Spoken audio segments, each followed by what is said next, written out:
Assalamualaikum Assalamualaikum warahmatullahi wabarakatuh dan selamat sejahtera.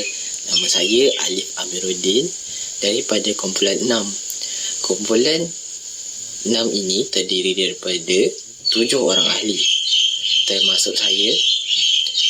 6 ahli yang lain merupakan Siti Nur Ain, Nur Asmat, Nur Syakir Himan, Fatin Nur Maisara, Di Basri dan Muhammad Syamir Norman. Kumpulan saya akan membentangkan perkara yang bertemakan teladan. Jadi, apakah itu teladan? Teladan merupakan perkara yang kita boleh contohi sekiranya perkara itu baik ataupun positif, dan boleh juga dijadikan sepadan sekiranya perkara itu tidak baik ataupun negatif. Bercakap tentang teladan, teladan ini kita juga sering kaitkan ianya juga dengan pemimpin. Jadi apakah itu pemimpin? Pemimpin adalah antara manusia yang mempunyai tanggungjawab yang begitu besar dalam Islam. Dia secara langsung dalam urusannya memikul amanah dan tugas yang berat kepada rakyat yang dipimpinnya. Persoalannya, apakah ciri pemimpin yang sesuai dijadikan teladan pada zaman era serba maju ini? Jadi kita dengarkan ahli-ahli yang lain memberikan hujah mereka.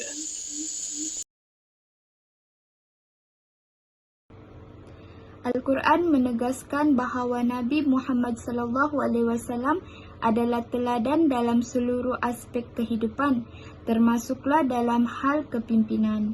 Oleh itu, terdapat sepotong hadis dari surah Al-Ahzab yang bermaksud sesungguhnya telah ada pada diri Rasulullah SAW itu suri teladan yang baik bagimu, iaitu bagi orang yang mengharapkan rahmat Allah dan kedatangan hari kiamat dan dia banyak menyebut Allah.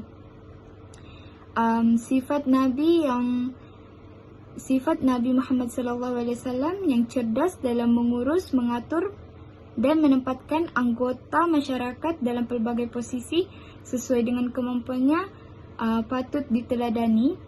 Seperti contoh, Nabi Muhammad SAW bijak dalam mengatur kaum muhajirin dan juga kaum ansar di Madinah untuk mengembangkan lagi ajaran agama Islam dan juga kemajuan agama Islam pada ketika itu. Nabi Muhammad SAW juga sentiasa memperlihatkan akhlak yang mulia dalam menjalankan tugas sebagai seorang pemimpin.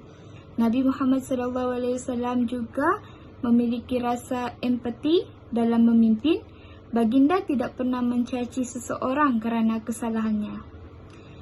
Nabi Muhammad SAW sangat cerdas, sangat tegas dalam masalah penegakan hukum. Baginda Rasul tidak pernah menetapkan suatu hukuman dengan rasa belas kasihan ataupun pilih kasih. Oleh itu, para orientalis dan penulis-penulis dari negara barat meneladani sifat-sifat Nabi Muhammad SAW seperti Washington Irving dan juga Georgia Bernard Shaw. Nama saya Muhammad Syamir Norman bin Muhammad Zaid dari Kompeni 9 akan membincangkan tentang objektif bagi kumpulan kami. Objektif yang pertama ialah untuk mengenal pasti ciri-ciri pemimpin yang sesuai untuk dijadikan teladan pada era serba maju kini. Hal ini agar dapat menjadikan ciri-ciri pemimpin tersebut sebagai amalan dalam kehidupan seharian supaya masyarakat pada masa kini menjadi insan yang berguna untuk agama bangsa dan negara. Seterusnya, objektif yang kedua ialah untuk menganalisis kesan yang akan datang terhadap sesebuah negara apabila mencontohi sikap yang baik. Sikap teladan yang dicontohi akan memberi impak yang besar kepada sesebuah negara. Seterusnya, negara tersebut akan dihormati oleh negara-negara besar yang lain. Seterusnya, mari kita berungkai isu-isu terkini tentang ciri-ciri pemimpin yang boleh diteladani pada zaman serba maju kini. Yang pertama adalah Tan Sri Muhyiddin Yassin. Mesti korang tahu, di sebalik gelaran Abah ini, corak pemimpinan beliau sangat berbeza dengan Perdana Menteri sebelum ini. Pertama, beliau menggunakan bahasa yang lebih mudah difahami. Contohnya, perutusan pertama daripada beliau semasa mengumumkan Perintah Kawalan Pergerakan PKP pada masa lalu dengan menggunakan kata-kata yang mudah difahami dan mengelakkan penggunaan bahasa yang terlalu teknikal. Ini seolah-olah satu nafas baru kepada rakyat. Ini juga merupakan kali pertama seorang Perdana Menteri yang menggunakan bahasa Melayu dan bahasa Inggeris untuk tujuan menjawab setiap persoalan yang diberikan oleh rakyat. Yang kedua adalah pemimpin Datuk Ayub Han.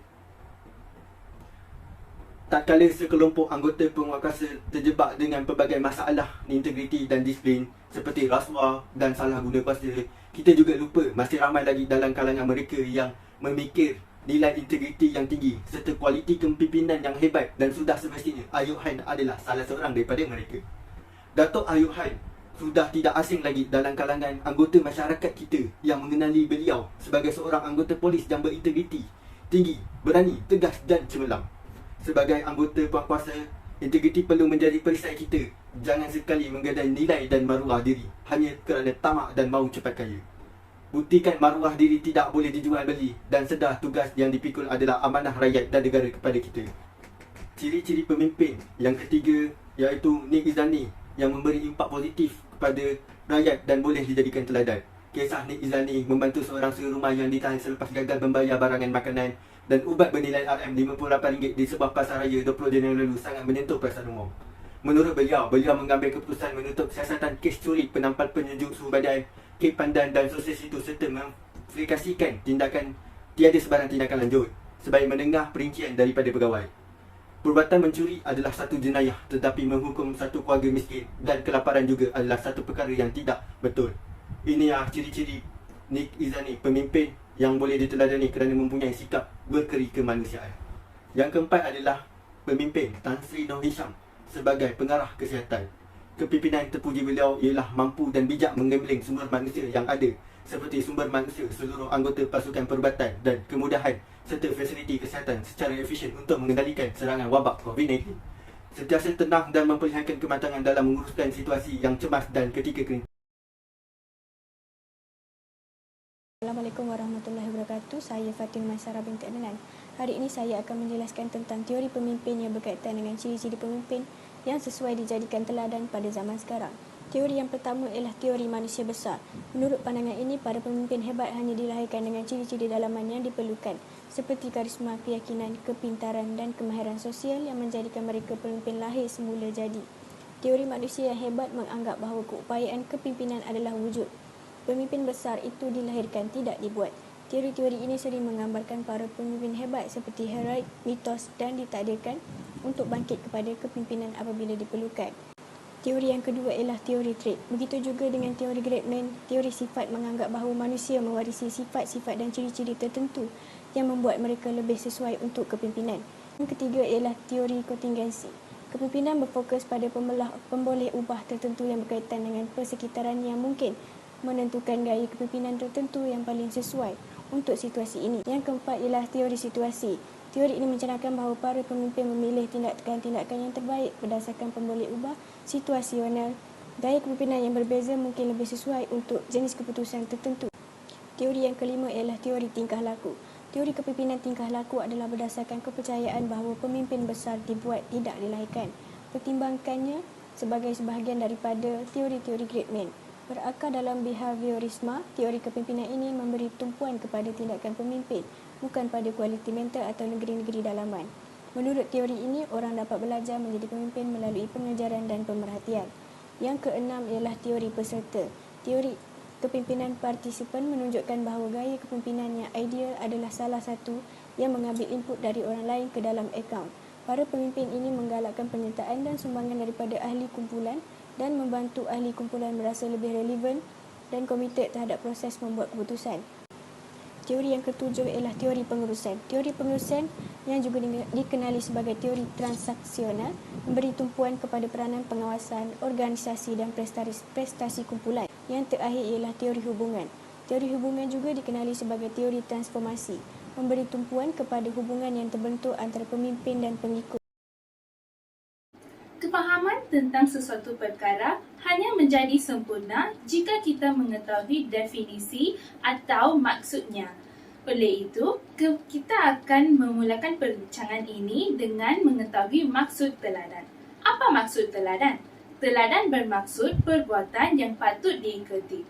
Terdapat sesuatu peribahasa yang mengatakan, Yang baik buat teladan, yang buruk buat sempadan. Melalui peribahasa ini, kita memahami bahawa sesuatu perkara atau kejadian yang baik haruslah dianggap sebagai teladan. Teladan tidak seharusnya sempurna, tetapi mereka harus menunjukkan bahawa semua orang akan melakukan kesalahan. Tapi yang penting adalah kita perlu bertanggungjawab terhadap kesalahan yang dilakukan. Bagi kefahaman yang lebih lanjut, ciri-ciri yang ada pada teladan perlu dibincang. Antaranya ialah mempengaruhi kelakuan. Teladan sentiasa mempengaruhi tingkah laku kita.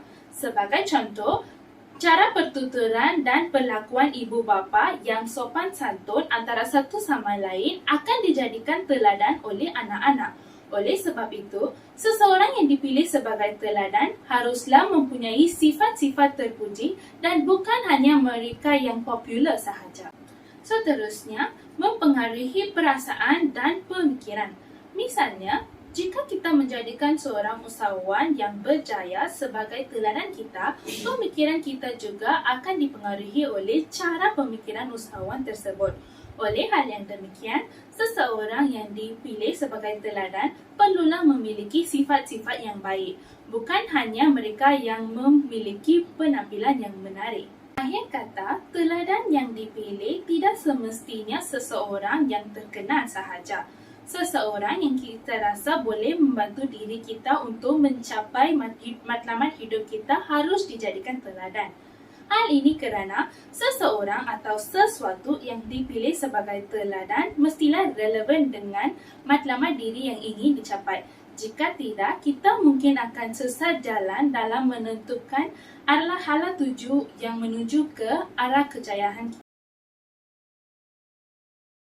Suara burung belatuk. Terbang bersama si comar laut. Perangai pemimpin laksana telunjuk. Mengapa kelingking masih berkait? Kalau mencari tempat mandi, pertama teluk, kedua pantai. Kalau mencari pemimpin negeri, pertama elok, kedua pandai.